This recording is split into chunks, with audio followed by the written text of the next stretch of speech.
verildi ve koşu başladı. Çıkışta 8 numaralı Aydemir, 5 numaralı Kıroğlu ve 1 numaralı Engür birer boy kadar geride kaldılar. 1400 metre start yeri geçildikten sonra 7 numaralı Fikret Han liderliği alıp 2,5 boy kadar fark yaptı.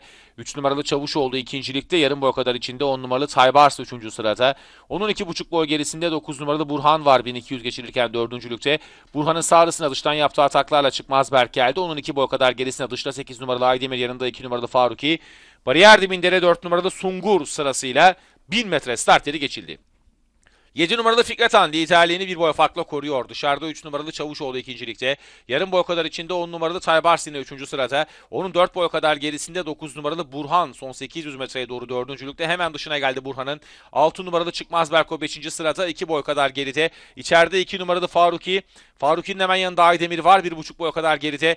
Dışta 3 numaralı Sungur'un yanında 5 numaralı Kıroğlu'm var. Bu sırayla Safkanlar son 600 metreyi geçti. Viraj dönülürken Fikret Han dışından gelen 3 numaralı Çavuşoğlu'na yakalandı. İç kulvardan 10 numaralı Taybars atağa kalktı. Daha geride de 8 numaralı Aydemir 4.lüğe yerleşti. Hemen dışında da 9 numaralı Burhan var.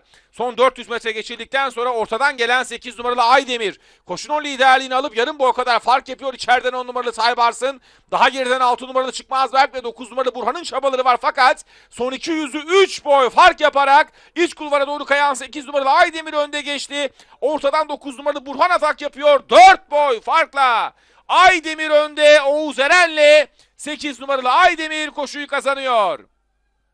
9 numaralı Burhan ve dışından gelen 6 numaralı Çıkmazberk ikincilik için fotoyu birlikte geçti. 7 numaralı Fikret Han da 4. oldu. Koşuyu 8 numaralı Aydemir Oğuz Eren'le kazandı.